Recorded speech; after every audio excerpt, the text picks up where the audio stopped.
नमस्कार, मैं अशोक कुमार पांडे और स्वागत है आपका टीसीएच पर। हाजिर हूं इजराइल, फलस्तीन, लेबनान, ईरान, मिडिल ईस्ट और इसके बहाने सारी दुनिया की खबरें लेकर। यह खबर तो आपको मिल ही गई होगी कि यमन के ऊपर एक हमला करके वहां के सिविलियन प्राइम मिनिस्टर और उनके मंत्रिमंडल के कई सारे लोगों को इजराइल ने मार दिया। कल हूथी ने इसका पहला बदला लिया। हालांकि हूथी ने कहा है कि अब हमारा निशाना बेंजामिन नेतन्याहू है, लेकिन कल पहला बदला लिया। एक जहाज जो इजराइल की जहाज जा रही थी उसके ऊपर अटैक किया और उसको काफी नुकसान पहुंचाया। यह हकीकत है कि जिस तरह की मदद इजराइल को लगातार मिलती रही है, अमेरिका से लेकर यूरोप से लेकर दुनिया भर से जो मदद मिली है, उसके चलते जिस तरह का इंटेलिजेंस डेवलप हुआ है, जिस तरह की एयर सुपीरियरिटी डेवलप हुई है, वैसी हूथी के पास नहीं है। लेकिन एक बात तो कहनी पड़ेगी कि इतने सब नुकसान के बावजूद हूथी न केवल लगातार अटैक कर रहा है, बल्कि गजा के लोगों के साथ हर हाल में खड़े होने का वादा भी कर रहा है। हूथी की मिसाइलें लगातार इजराइल पर आती रही हैं, एक दिन दो दिन छोड़कर लगातार इजराइल पर आती रही हैं, और लगता नहीं कि पीएम और बाकी लोगों की हत्या के बाद यह सिलसिला रुकने वाला है। मजेदार बात यह है कि इंटरनेशनल मीडिया जब भी हूथी लिखता है तो लिखता है ईरान बैक्ड हूथीज, यानी ईरान ने जिनको बैक किया हुआ है, ईरान ने जिनको मदद की हुई है, वो वाले हूथी। अगर ऐसे ही लिखना है तो इनको लिखना चाहिए अमेरिका बैक्ड इजराइल, यानी अमेरिका जिसकी मदद करता है, अमेरिका ने जिसको बनाया है, अमेरिका जिसको हथियार देता है, अमेरिका जिसको पैसे देता है, वो इजराइल।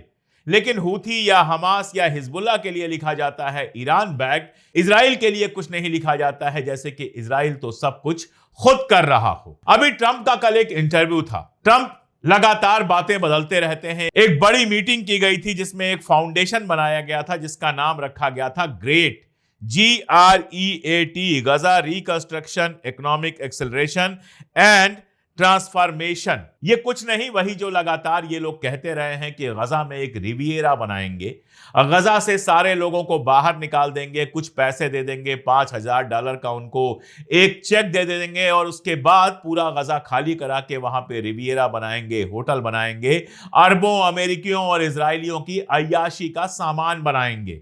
अब्राहमिक इसको कहा गया है कि अब्राहमिक स्ट्रक्चर होगा, ये ईरानियन स्ट्रक्चर नहीं होगा, यानी सीधे कहिए कि इस्लामिक स्ट्रक्चर्स नहीं होंगे। इस्लामिक इतिहास वहां से पूरी तरह से मिटा दिया जाएगा, और वहां पर जो बनाने का प्लान है वो अब्राहमिक स्ट्रक्चर बनाने का प्लान है।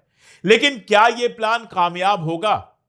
कल ही एक मीटिंग थी, और एक बड़ी मीटिंग थी। ईरान की जो डिफेंस काउंसिल है, जिसमें मिनिस्टर्स और बाकी सारे लोग शामिल होने थे, और हूथी के डर से इसको एक ऐसी जगह पर किया गया जो काफी सेफ जगह थी। अब उस मीटिंग की जो खबरें छन के बाहर आ रही हैं, उसमें इजराइल के जो डिफेंस फोर्सेज हैं, और केवल आईडीएफ के चीफ नहीं, डिफरेंट जो डिफेंस फोर्सेज हैं, चाहे वो एयरफोर्स हो, चाहे आर्मी हो, चाहे शिनबेट हो, इनका यह कहना है कि अगर आप गजा के ऊपर कब्जा कर भी लेते हैं, even if Gaza city is take over, captured, तो भी हमास को हराना पॉसिबल नहीं होगा। ये जो प्लान बनाया था नेतन्याहू ने कि 7 अक्टूबर तक कब्जा हम कर लेंगे गजा के ऊपर, ये प्लान तो खैर कहीं और चला गया। वो अपनी जिद पर है, बजिद है गजा पर कब्जा करने के, लेकिन आर्मी के ऑफिसर्स लड़ने को तैयार नहीं है। आर्मी के ऑफिसर्स लगातार कह रहे हैं कि गजा पर कब्जा करने का कोई फायदा नहीं होना है, हमास गजा पर कब्जा करने से हारेगा नहीं, और यह लड़ाई बहुत लंबे समय तक चलेगी, जो इजराइल को भी भारी पड़ेगी। ये मैं नहीं कह रहा, ये दुनिया भर के अखबार कह रहे हैं, ये इजराइल के आर्मी के ऑफिसर्स कह रहे हैं। इसी बीच में जैसा मैंने बताया कि कल ट्रंप ने एक इंटरव्यू दिया है, और वो इंटरव्यू बहुत इंपॉर्टेंट है। उस इंटरव्यू में ट्रंप ने कुछ बड़ी मजेदार चीजें कही हैं, और बड़ी चीजें कही हैं। उसने कहा कि अमेरिका की कांग्रेस में जिस तरह का कब्जा, जिस तरह का असर इजराइल का रहा है, वैसा असर कभी किसी का नहीं रहा, लेकिन यह असर अब खत्म हो चुका है। यानी डेमोक्रेट्स और रिपब्लिक्स दोनों के बीच ऐसे लोगों की संख्या लगातार बढ़ रही है जो ये कह रहे हैं कि इजराइल को मदद करना बंद करो, इजराइल जो कर रहा है वो गलत कर रहा है। इसके साथ ही आप देखिए, अमेरिका में कई सर्वे इधर लगातार आए हैं जो बता रहे हैं कि जो युवा है, चाहे वो राइट का हो चाहे लेफ्ट का हो, वो युवा इजराइल से ज्यादा हमास को पसंद कर रहा है। वो साफ देख पा रहा है कि इजराइल जो कुछ कर रहा है वो जेनोसाइड है। और इसीलिए ट्रंप का कहना है कि ये जंग भले इजराइल जीत जाए, लेकिन दुनिया में परसेप्शन की लड़ाई इजराइल हार चुका है। दुनिया में इजराइल की इमेज लगातार खराब होती जा रही है और इसी इमेज पर एक और डेंट लगाया है दुनिया भर के जेनोसाइड स्कॉलर्स ने। दुनिया भर के 500 जेनोसाइड स्कॉलर्स की जो कमेटी है, उसमें यह चर्चा हो रही थी कि इजराइल जेनोसाइड कर रहा है कि नहीं कर रहा है। जो कुछ इजराइल गजा के अंदर कर रहा है वो जेनोसाइड है या नहीं है। 86%, 500 में से 86% जो जेनोसाइड स्पेशलिस्ट हैं, उन्होंने कहा कि गजा में जो कुछ, फलस्तीन में जो कुछ इजराइल कर रहा है वो सब जेनोसाइड के नाम से ही जाना जाना चाहिए। वो सब जेनोसाइड की परिभाषा के अंडर आता है। यानी दुनिया में जेनोसाइड स्पेशलिस्ट के सबसे बड़े संगठन ने बिल्कुल साफ साफ कह दिया कि इजराइल जेनोसाइड कर रहा है। अब इसके बाद तो जेनोसाइड कहने पर या इजराइल जेनोसाइड कर रहा है ये कहने पर अमेरिका और दुनिया भर में जो कार्रवाइयां होती हैं वो कार्रवाइयां नहीं होनी चाहिए। जब दुनिया में इस जेनोसाइड को सबसे ज्यादा समझने वाले 500 लोगों के 86% ने, यानी 450 के आसपास लोगों ने साफ साफ कह दिया कि जेनोसाइड हो रहा है, इसका मतलब सीधा यही है कि इजराइल जो कर रहा है वो जेनोसाइड है। इजराइल जो कर रहा है वो वार क्राइम है। वो जंग नहीं लड़ रहा है, वो भूखे बच्चों को, औरतों को मार रहा है, जर्नलिस्ट को मार रहा है। वो कई सारी लिस्टें बनी हैं, 250 से ज्यादा सहाफियों को वहां पर मारा जा चुका है। रोज एक सहाफी के मरने की खबर आती है। कल मैं ये वीडियो देख रहा था जिसमें फलस्तीन का एक सहाफी है जो गजा सिटी के अंदर है, जो बम गिर रहा है उसको कवर कर रहा है, और देख के मुझे डर लग रहा था कि यह बम इसके ऊपर भी गिर सकता है। बहुत सारी तस्वीरें बाहर नहीं आ रही हैं, उस तरह से खबरें बाहर नहीं आ रही हैं, क्योंकि जो सबसे बड़े जर्नलिस्ट थे, जो सबसे ज्यादा कवर कर रहे थे, दुनिया भर के अखबारों और टीवी चैनल्स को भेजते थे अपनी खबरें, उनको मार दिया गया है। कल एक महिला का, एक लेडी पत्रकार थी, उनका वीडियो मैं देख रहा था। वो अपने ही परिवार को रिपोर्ट कर रही थी कि किस तरह उनके घर पे बम गिरा के उनके मां बाप को मार डाला गया, और ये कहते कहते वो कैमरे पर ही रो पड़ी। ये सब जो कुछ है ये सीधे सीधे वार क्राइम है। नेतन्याहू को आज नहीं तो कल इसका फल भुगतना पड़ेगा। अगर अरब मुल्कों की बात करें तो जबानी जमा खर्च बिल्कुल जारी है। अभी कुछ दिन पहले, अरब मुल्क तो नहीं है, टर्की ने कहा कि हम इजराइल के साथ सारे रिश्ते खत्म कर रहे हैं। जब से गजा का मामला शुरू हुआ है तब से टर्की कई बार यह बयान दे चुका, कई बार कह चुका कि हम इजराइल के साथ सारे रिश्ते तर्क कर रहे हैं, इजराइल के साथ तिजारती रिश्ते तर्क कर रहे हैं, कभी कुछ, लेकिन हमको पता है कि ग्रीस का इस्तेमाल करके टर्की लगातार इजराइल के साथ अपने तिजारती रिश्ते कायम किया हुआ है। एससीओ की मीटिंग में भी अर्दोगान ने बड़ी बड़ी बातें की, यह भी कहा कि हमने रिश्ते तर्क कर दिए, लेकिन इसके आगे बढ़ने को वो तैयार नहीं है। यह जबानी जमा खर्च जो है वो इसके आगे बढ़ने को तैयार नहीं है। अक्सर उम्मत की बात की जाती है, अबू उबैदा, जिनको अभी हाल में मार डालने का दावा किया है इजराइल ने। यह दावा कितना सच है कितना झूठ है हम नहीं जानते हैं, लेकिन दावा किया गया है कि अबू उबैदा जो स्पोक्स पर्सन थे और जिनको अक्सर हम जिनके वीडियोस देखते थे, उनको मार दिया गया है। और अबू उबैदा ने मरने से पहले एक बयान दिया था जिसमें दुनिया भर के जो मुस्लिम मुल्क हैं, अरब मुल्क हैं, उनसे अपील की थी कि आपस की लड़ाइयां खत्म करके इजराइल का मुकाबला करो। लेकिन जाहिर है कि उसकी अपील से किसी के कान पर जूं तक नहीं रहेंगी। उनके लिए एक और खबर मैं पेश कर रहा हूं, और यह भी खबर इजराइल के अखबार से ही है। अल-अक्सा मस्जिद, जो बेहद इंपॉर्टेंट मस्जिद है और जिसकी इज्जत सब करते हैं, जिसकी बात सब करते हैं, उसके मुताल्लिक खबर यह है कि उसके नीचे खुदाई कराई है इजराइल ने, बाकायदा एग्जीक्यूशन हुआ है और साथ में डेमोलिशन भी हुआ है। यानी अल अक्सा मस्जिद को खुलेआम नापाक किया जा रहा है। और अगर अरब मुल्क खामोशी से बैठे हुए हैं तो इसके मानी क्या हैं, यह मुझे बार बार बताने की जरूरत नहीं है। आप समझ सकते हैं, मैं बार बार कहता हूं कि फलस्तीन का मुद्दा ह्यूमन राइट्स का मुद्दा है। इसीलिए दुनिया भर के लोग इकट्ठा हुए हैं और एक और फ्रीडम फ्लोटिला लेकर जा रहे हैं गजा की तरफ। ये मांग करते हुए कि गजा की सीज बंद किया जाए। यह अब तक का सबसे बड़ा फ्लोटिला है जिसमें दुनिया के ढेर सारे ऐसे इंपॉर्टेंट लोग हैं जो गजा का लगातार समर्थन करते रहे हैं। ग्रेटा थनबर्ग तो हैं ही, उनके अलावा भी बहुत सारे लोग हैं। इनका क्या होगा, इनको गिरफ्तार किया जाएगा, मार दिया जाएगा, हम नहीं जानते। लेकिन एक बात हम जानते हैं कि जो लोग फ्रीडम फ्लोटिला लेकर जा रहे हैं, इतना बड़ा रिस्क उठा रहे हैं, उनमें से ज्यादातर गैर मुसलमान हैं। क्यों आ रहे हैं वो?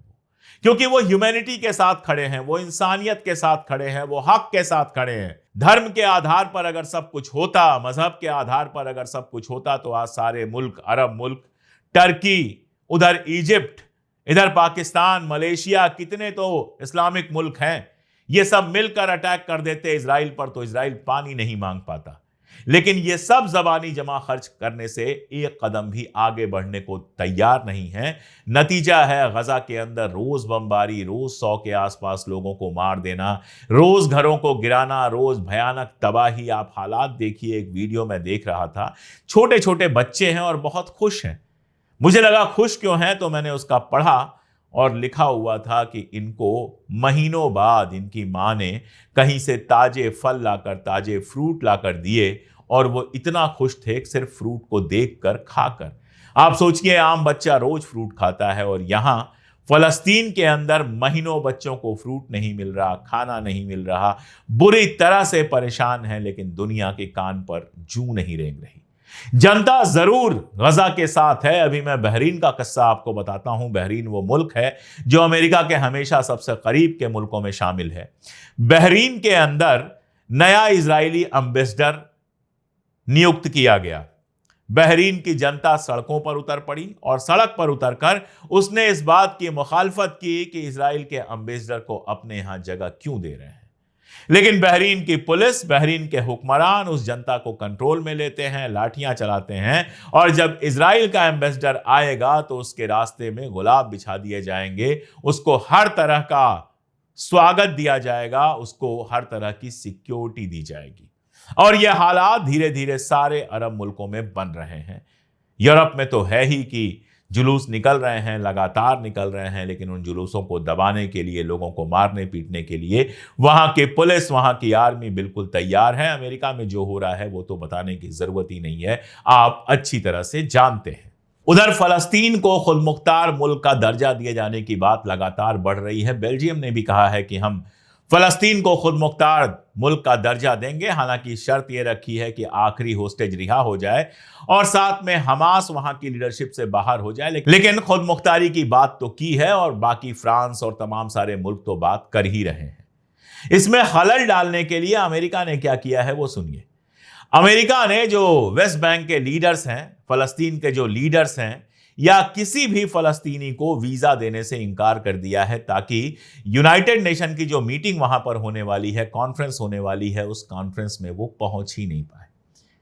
आप सोचिए ये किस दर्जे की घटिया चीज है।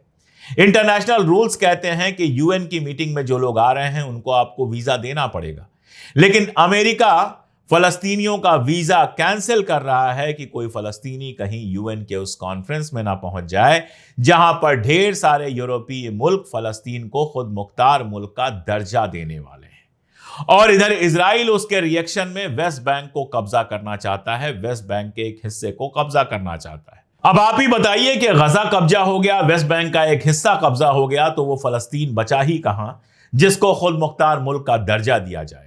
बस इतना है कि अभी तक अमेरिका ने ग्रीन सिग्नल नहीं दिया है, इसलिए वेस्ट बैंक को प्रॉपरली अनेक्स नहीं किया गया है। बाकी वहां पर गुंडागर्दी, जैतून के पेड़ काटने से लेकर वहां के लोगों को लगातार परेशान करने और नई नई बसाहटें बसाने का काम तो हो ही रहा है।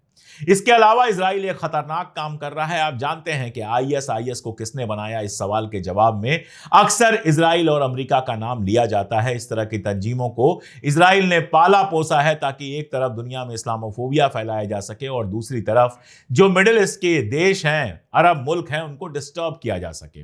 गजा में हमास के मुकाबले उसने खड़ा किया है अबू सहाब को, जो आईएस से ही जुड़ा रहा है।